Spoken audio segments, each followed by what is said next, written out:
question ago, you mentioned something about how unless you live in an area, you don't really know what the issues are.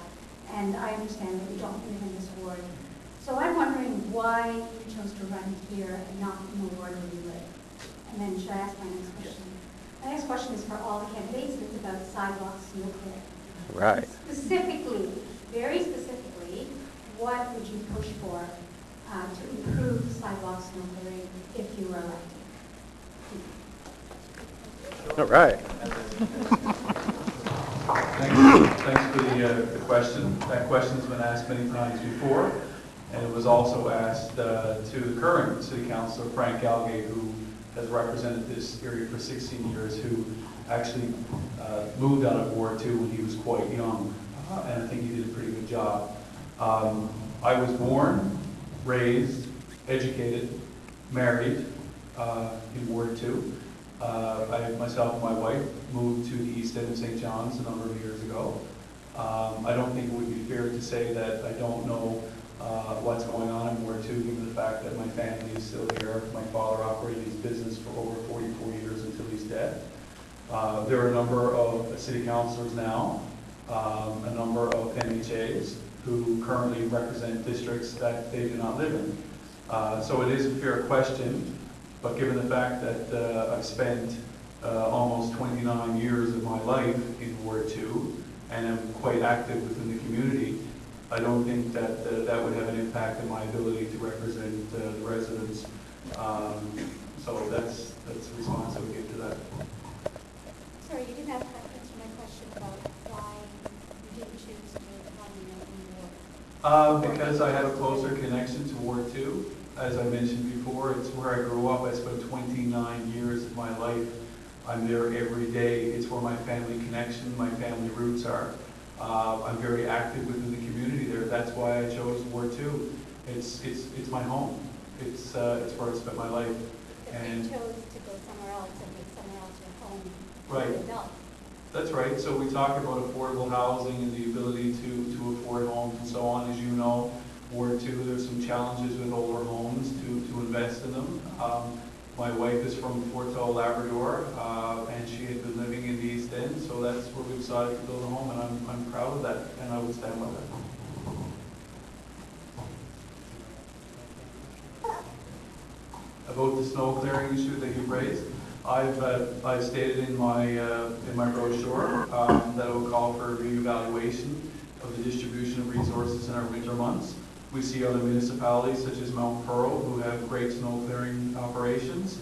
I don't see why we have to face the many challenges that we have now. It's my understanding that snow clear operators train in the summer months in St. John's, which is quite odd. I couldn't quite understand that. I think that we really need to evaluate our distribution of resources in our winter months, and it's something that I think that should become a priority.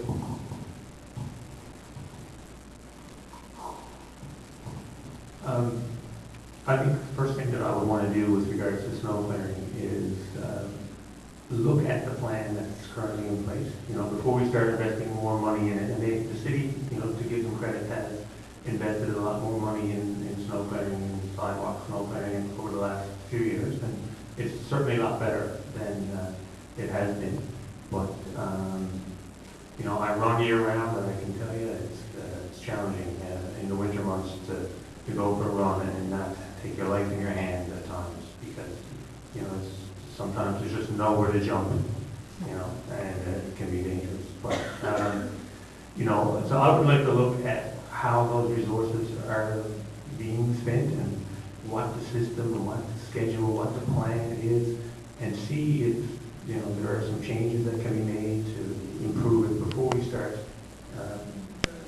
making further investment. I'm not against further investment in the system. I'd love to do it, but I'd just like to identify any efficiencies that we can identify first before we do that. Yeah, so that would be my approach. Well, I think that the main efficiency we need to do is invest more money in snow clearing. Personally, I think that it got doubled last year to around $250,000, and I think they cleared about 120 or 140 kilometers of sidewalks, mostly around schools. And so that's just not good enough as far as I'm concerned. I think that we need to make sure that people are able to walk on the sidewalks.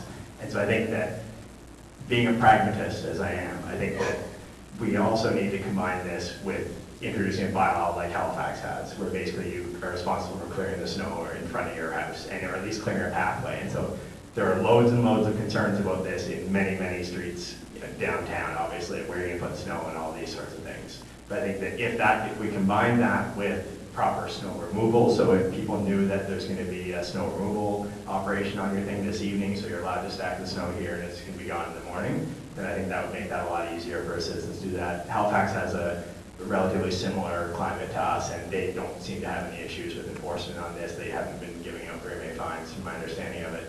And so I think that, but that has to be combined with the city also increasing an investment in it. So because people have to see that the reason why I'm clearing my sidewalk is because then the city is going to clear their sidewalks, and then I'm going to be able to walk from here downtown, or I'm going to walk down to the mall or wherever it is. So I think that we don't have to have every single sidewalk cleared in the city, but we have to have enough that people are able to get around the city, and so that it's accessible for pedestrians and not dangerous and before someone dies on the streets like they might.